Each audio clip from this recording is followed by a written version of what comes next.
everybody. Welcome back to Cloud Wars Live. We are exploring the digital revolution, which is getting, if anything, bigger and more widespread and more high impact across all facets of our lives. We are delighted to have, one of our regular monthly digital all-stars, Sean Ammirati, who's a professor in the business school at Carnegie Mellon. He is also a venture capitalist, a triathlete, author, podcaster, and multiple other things. Sean, hi, great to see you. Good to see you, Bob. Your interests always get nicer every time. It's really good to be here, though. It's fun to be back at Cloud Wars again. Oh, Sean, that's terrific. So, Sean, we've had, it's interesting.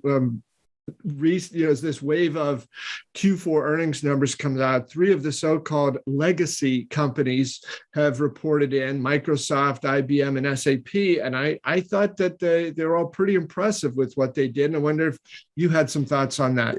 Yeah. I guess the question is, if you were wondering if this shift to digital was going to slow down, I think the answer clearly, at least in the fourth quarter of last year, is a strong no on that, right?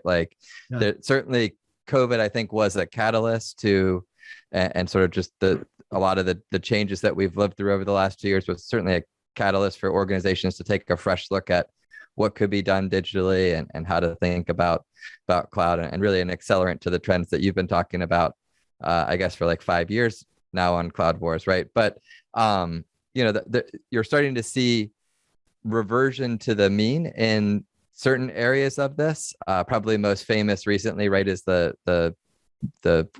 laser-like focus on Peloton and the magnifying lens that some activist investors are putting there, right? And you're seeing like, okay, look, maybe we're not all going to only work out in our bedrooms in the future here, right? But then I think in some of these other things, it's like remote work, physical and digital coming together, a shift towards cloud compute. What you're seeing is like those trends continue just up and to the right, right? And it doesn't make Peloton a bad business, but it does mean that it probably was inflated from an enterprise value and looked a little stronger than maybe was reasonable in sort of the peak of the pandemic here. Whereas I certainly think from a revenue perspective, these companies are showing no sign of slowing down in terms of the shift towards more digital things. Now, the market overall is also correcting. That's a whole nother thing that people much smarter than me can try to predict which way stock prices are going to go. But you can just see this like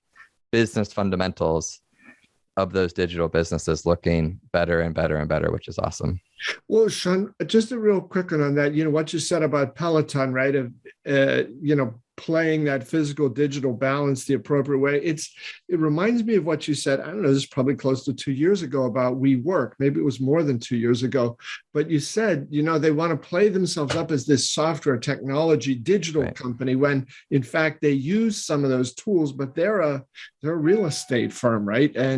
So we've got to be careful, I think, not to confuse the two or get overhyped on this thing of every company is a software company. Well, I'm a company, therefore I'm a software company. It's not that easy. It turns out it's not. Yeah. No, I think I don't know John Foley, not our John Foley, the really famous John from the database topic, but John Foley, the CEO of Peloton, I don't know him, but I know people who do know him. And my sense is, given how the business is structured and given the control he has, I don't think it's going anywhere anytime soon, right? I think he will try to make this go on the fundamentals for a while. And given the dual class nature of their stock, he certainly has the ability to influence that decision significantly. So it's probably not trending towards a WeWork here, but I do think you're right. Like we got really excited at one point that like, okay, this is just going to be how everybody does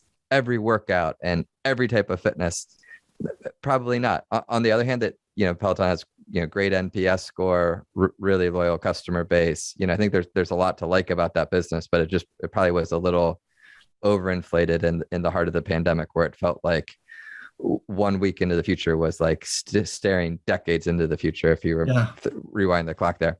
On the other hand, when you think about these cloud companies, my goodness, I mean, just showing no sign of slowing down, which is pretty awesome. I think it's the point you've been making for 5 years. This is going to be one of the largest inflection points that we'll ever have gone through. and it's the biggest growth market out there, which is, the data continues to reinforce that theme. And Sean, one of the companies in there that, just to touch on Microsoft, just that blowout for them, their fiscal Q2, but the 3 months ended December 31st. One of the things that came up there, and it's interesting how Microsoft, every earnings call sprinkles in a blow your hair back number. One of them was their security business is now $15 billion on an annualized basis. That's amazing. So I think, one of the truism, like you talked about the leadership at Peloton and some of these others, Satya Nadella has now been at Microsoft for more than 30 years. He's been the CEO. Now he's just finishing his 8th year. So a lot of folks will say, you got to clear out the dead wood, blah, blah, blah, the old thinking. Clearly in Microsoft's case, that's not true. And he's just brought such vision to it. And Sean, I wanted to talk some too, coming at this from the customer and the demand side, which you've brought up. It was interesting in the earnings call, both Nadella and even more pointedly, their CFO, Amy Hood, just the analysts seemed baffled, like, where's this growth coming from? And they just said, it's coming from across the board.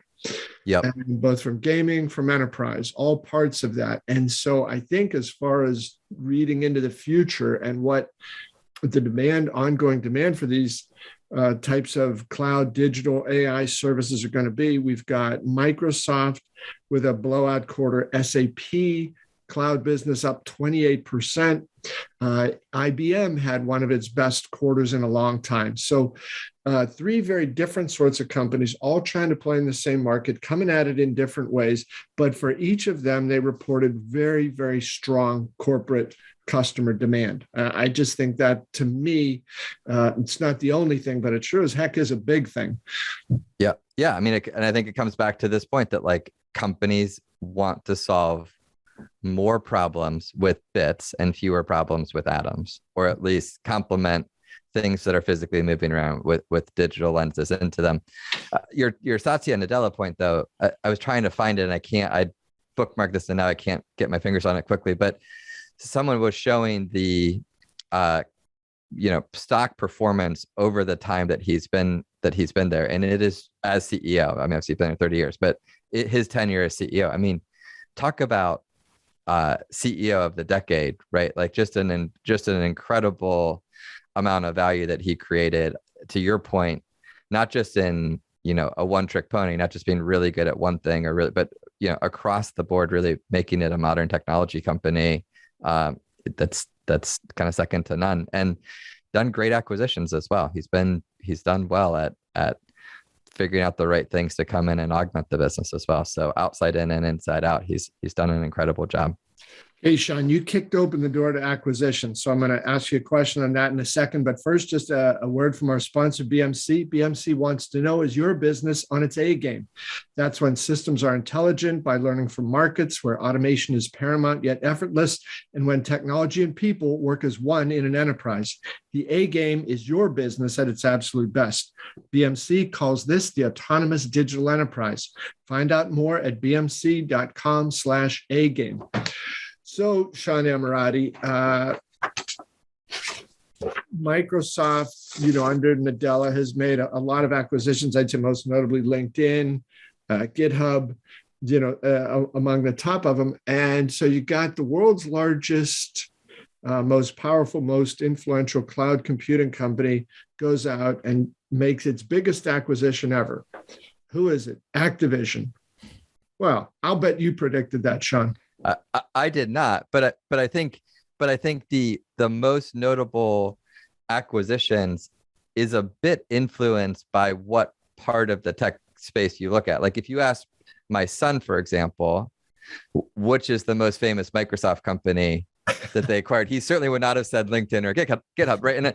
And I'm not saying that that those aren't notable acquisitions; they absolutely are. But remember, his first acquisition and one that I think you have to look at in hindsight as just an absolutely brilliant move, 7 years later, was the $2.5 billion acquisition of Minecraft, right? Like, and this is what I mean by like not being kind of a one-trick pony, but sort of this modern technology company. Like they're growing in so many of these different areas, and it seems like there's there's a bit of almost a feel of this being like a technology conglomerate, in the sense that it's like, okay, they're really good in gaming. That gives them some expertise in hardware. They're really good in cloud. And then they take these horizontal things, like to your point, like, look, security, like you gain expertise in one area and you can apply it to other parts of the business. So no, it was certainly not something I would have expected.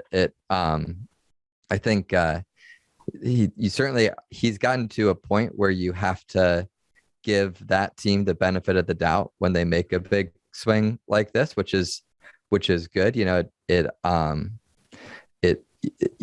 I think you get credibility off $2.5 billion on Minecraft, and then the LinkedIn acquisition. To your point, like you kind of stack these up and it's like, okay, each one of these, they've really made it work. I'm sure they'll make this work as well, but definitely was a surprising acquisition. You could have given me a number of companies that would not have been at the top of my list for companies I would expect them to buy.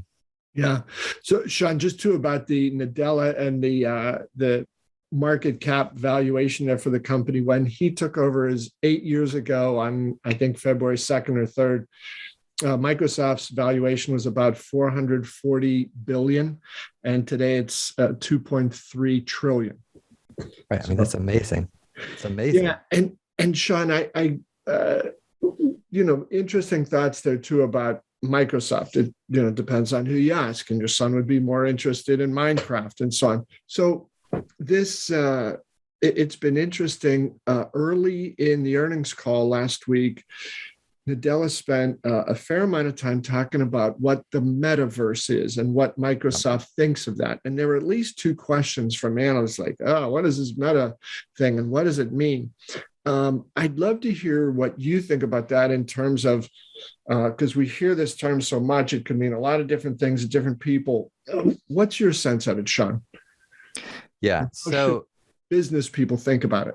Well, so that's the interesting thing, right? So there's a bunch of B2C applications that I think they're kind of, it feels like they're polarizing, maybe is a good way to put it. Like some people are really excited about it and others are like, I'm never going to do it. Like my favorite example of like trying to force it into a use case where it doesn't work is if you remember when I think it was Walmart came out with the Metaverse shopping example, right? And it like took them like 40 minutes to get something off the shelf. And you're like, I think at that point you just probably would just click buy and have it show up, and that would probably be more efficient, right? So it does feel like there's on the B2C side, I think there's this kind of polarizing reaction to it. I don't feel like we found the killer use cases yet outside of probably gaming. So I think that's challenging, but not, a lot of companies are going to spend a lot of money. They're going to iterate on that, and certainly if you could figure that out, that will be incredibly compelling, right? But this combination of physical and digital worlds coming together, right? Even if they're not quite as augmented reality driven and that kind of thing, it feels like there are incredible use cases around real business problems where that can solve. So I remember at last year's corporate entrepreneurship forum, we had Matt Fleckenstein, who's part of the Microsoft HoloLens team at the time, right? And he had people.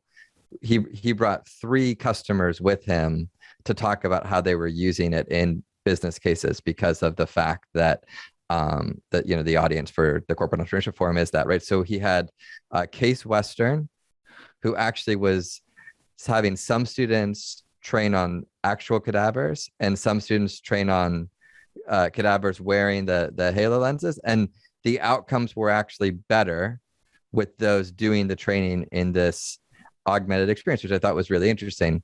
There was a large industrial manufacturer I think it was Lockheed Martin, but I may have that wrong. It was one of the large, and they were showing how they were using it to help their mechanics install things with a heads up, hands-free kind of use case, right? And so you sort of see these experiences and it's like, wow, that's really compelling. And then certainly there's a bunch of questions around this that I think neither of us want to dive too much into, but the DoD has obviously made a significant investment with Microsoft into doing similar things around kind of battlefield heads-up display, things like that, right? And it sounds like they continue to make progress against that.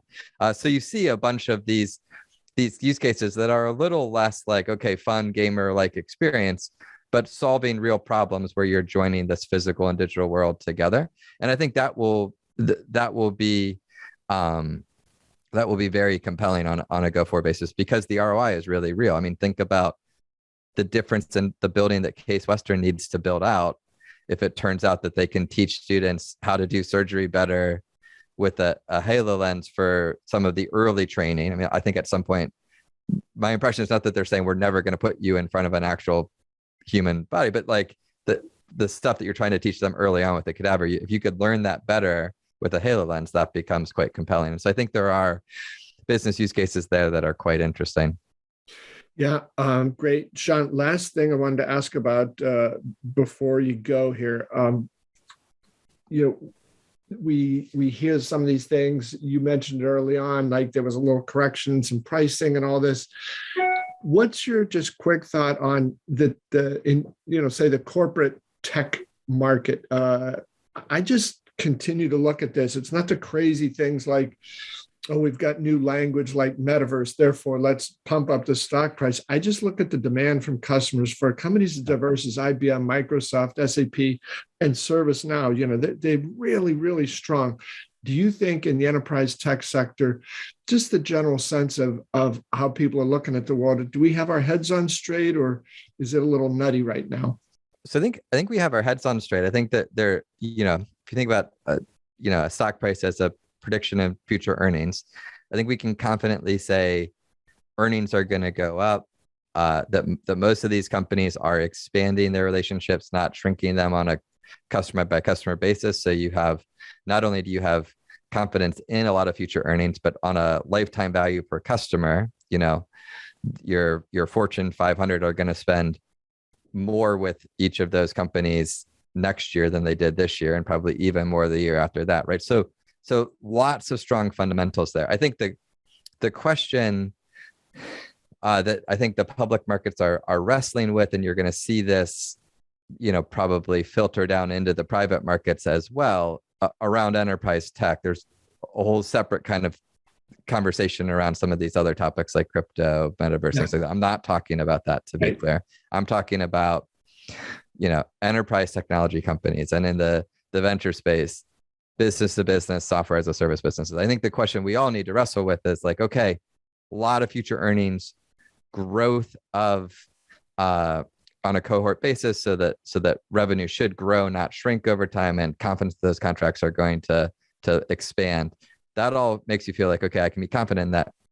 The question we all need to ask ourselves is, what's the right multiple to put on those numbers, right? And that part might have gotten a little out of control. And that's, I think, part of what you're seeing with some of those stock prices, not continuing to go straight up and to the right like they have for a number of years in a row here. And that doesn't mean that those are bad businesses. That just literally may mean that the businesses are great. They were great before and they're great today, but that people were paying too much for a share of stock. And so, that's going to be hard. It's a challenge with being in a public company. It's always surprising to me that you walk into these companies and like you can see the stock price all around the building. Like if I were running a company, I wouldn't want my employees, minute by minute, trying to analyze what some traders on Wall Street think my company is worth. I get it. I understand it's a large part of their compensation. So I think it's much harder to say what's going to happen there, because you have this kind of tension of like, okay, Microsoft is clearly an enduring company. He's done an incredible job. They seem to figure out how to do this in a way where they create synergies that may not be completely obvious across different tech areas there. Certainly your SAP, your ServiceNow, these businesses that are just solving real meaty, meaningful problems for their customers. I think more of that makes sense. And so if you said, will revenue be, up 5x in the next 5 years or down 5x in the next 5 years, I definitely would want to take the up on that bet. If you said, is the stock price going to be up 5x in the next 5 years? That's a harder bet to make, because frankly, the market is a bit inflated right now. And there's this question too of like, will we have a quick correction? One of a buddy of mine sort of wrote a Medium post where he talked about it like letting the air slowly out of the balloon, so that it may not happen all at once, but it may just kind of slowly compress, and these earnings may get more historically rational over time. A lot of questions like that, I think, still to figure out. If you're an operator, right, hopefully you have enough capital that you can continue to grow your business through it, keep your head down, and get to the other side. But it certainly may be a leadership challenge over the next year, as these executives have to deal with keeping their teams motivated when the stock price is moving in a direction that I think will feel opposite to how the company's actually performing. Yeah. Sean's great summary. And, I look at this in some ways, I think one of the wisest things I've heard about it, again, I come back to Satya Nadella. He just said, all this other stuff aside about valuations, that he said, is enterprise technology becoming a bigger portion of GDP every year? He said, yes, it is. It's at 5. He said, I think it's going to go to 10. He said, that's what we're going to focus on. So Sean Ammirati, thanks a million. Great to see you again. And as always, thanks for the lively discussion. Thank you, Bob. It's fun as always. And folks, thanks to all of you for being with us here at Cloud Wars Live. Hope things are going great for you, and 2022 is off to a wonderful start. We'll see you soon.